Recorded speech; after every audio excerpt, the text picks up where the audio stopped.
Hello and welcome to Palace Intrigue. I am your host, Mark Francis. The Telegraph wondered if it is time to worry about King Charles.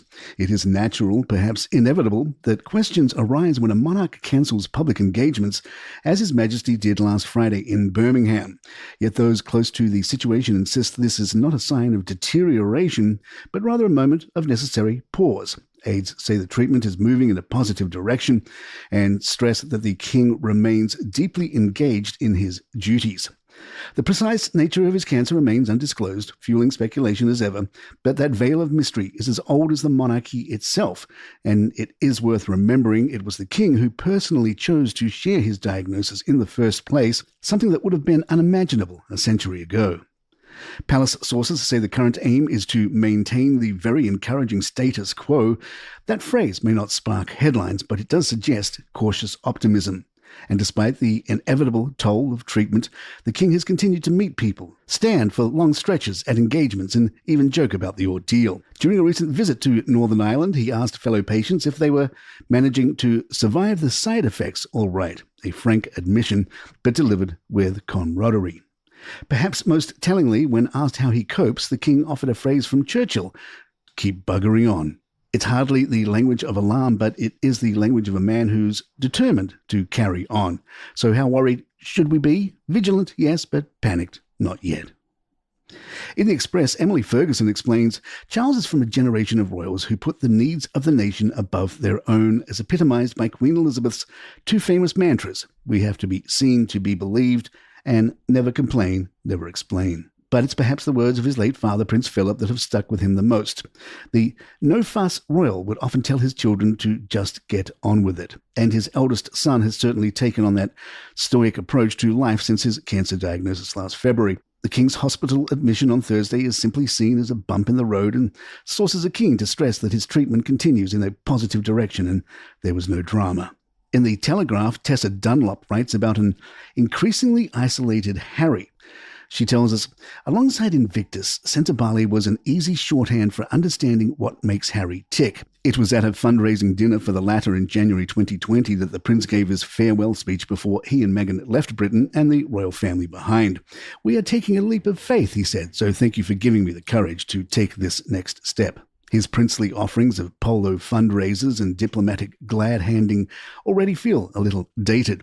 Recent successful trips to Nigeria and Colombia suggest that the Duke has the connections to find new ways forward, but Meghan's presence as a woman of colour on both those tours was transformative. However, these days, the Duchess has considerably less time on her hands to lend her husband a helping hand.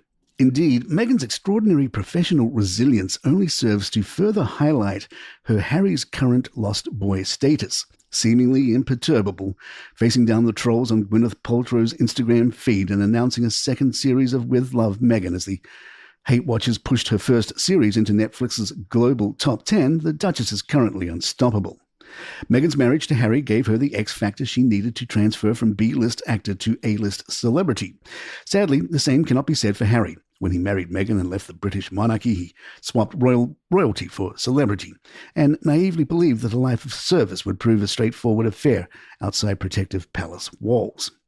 The reality suggests otherwise. With the Invictus Games, Harry's one significant remaining triumph, in an increasingly dangerous world full of war and poverty, it is tragic that our most able Prince of Hearts finds himself not only without his honorary military roles, but is now minus his flagship charitable mission in one of Africa's poorest regions. The Daily Mail's Richard Eden shares that sentiment, writing, "Long ago, before he dreamed up the name Spare for his score-settling and embittered memoir, before he allowed claims of racism to reverberate around the heads of an outraged and offended royal family, and before even Meghan Markle was a glint in his eye, the centre of Prince Harry's universe revolved around a charity he named Sentebale. It brought purpose and meaning to his, at times, chaotic life, and it was therapeutic to a young man still haunted by the death of his mother when he was only 12. After the nightclubs, bars and brawls, this was Harry's coming-of-age moment. And in the absence of a smoking gun about what may be behind this extraordinary state of affairs at the charity, the accusations, along with Dr. Chandauka's claim that the prince was playing the victim card by quitting as patron, is as bad as it gets. Even in faraway Montecito, the impact of her mockery will be impossible to escape. In one devastating passage, she took a swipe, without naming names, at those in this world who behave as though they are above the law and mistreat people. Who but Harry could she have had in mind, as she said of such people, that they play the victim card and use the very press they disdain to harm people who have the courage to challenge their conduct? How richly piquant that playing the victim card, all too familiar to anyone who has read Spare or watched the Netflix Harry and Meghan series, should now be applied to the prince. More Palace in just a moment. In the news.co.au, Daniela also wonders what's going on with Kate's ring. Daniela writes, over the last year, the Princess of Wales' famous engagement ring has disappeared and then reappeared repeatedly. Yeah, we get it. The perks of being a member of the royal family are hard to miss. The castles, the diamonds, the size of minties, the never having to scrub your own grout or remember to take the green bin out. But let's talk about the downsides, like the nearly unthinkable degree of surveillance. It made international news in 2016 and again in 2018 when Kate, the Princess of Wales, appeared in public wearing small, discreet band-aids on her fingers. Not even the US president faces such an extreme sort of bodily scrutiny. Why has, in the 6 months since she announced she was in remission for cancer, has it appeared and then vanished only for it to miraculously turn up again? It's there, it's gone, it's there again, and then, wouldn't you know, it's gone. Until 2024, the Cadbury's cream egg-sized sapphire number was all but welded onto her finger, only coming off on rare occasions, such as for hygiene reasons when she visited a hospital. The whole thing might come down to something as simple and boring as comfort. Kate's engagement ring is stunning, but would have to be somewhat unwieldy to wear day in and day out when trying to wrestle Prince Louis into his PE kit or stuffing a pheasant for supper. Then again, the princess wore the bleeding thing pretty much non-stop for more than 13 years without it seeming to bother her, so I'm not quite sure if this theory stands up.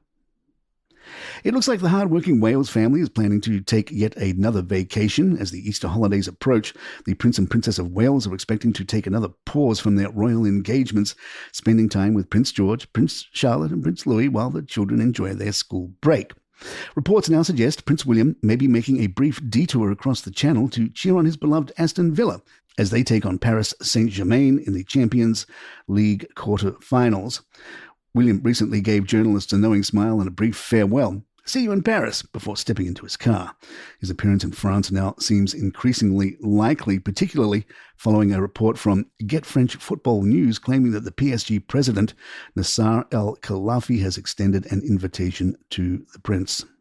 We noticed some royal shade being thrown out by insider Deep Crown when we asked him about Charles. Deep Crown tells Palace Intrigue, this work until the end approach reflects the traditional royal understanding that the crown is a lifetime commitment, not merely a job with scheduled holidays. While William's generation may be redefining royal duties for a new era, Charles remains firmly anchored in the service-first doctrine that defined his mother's reign. The monarchy has always walked a delicate line between public duty and private suffering. King Charles appears determined to follow this tradition, keeping the institution functioning despite personal challenges. A commitment that will likely define his place in royal history. And there you have it. If you'd like to email us, our address is thepalaceintrigue@gmail.com. Please follow us on Spotify, Apple, or the app of your choice, and leave us a nice review of 5 stars if you're enjoying the show. Don't forget to check out our sister comedy podcast called Daily Comedy News. And it's written and hosted by the writer of this show, John McDermott, affectionately known as Johnny Mac. And you can check out Daily Comedy News with all the news about comics, comedy, late night shows, everything fun and funny and entertaining. It's a daily show. Check it out wherever you get your podcasts. Daily Comedy News. I'm Mark Francis. My thanks to John McDermott. This is Palace Intrigue and good times.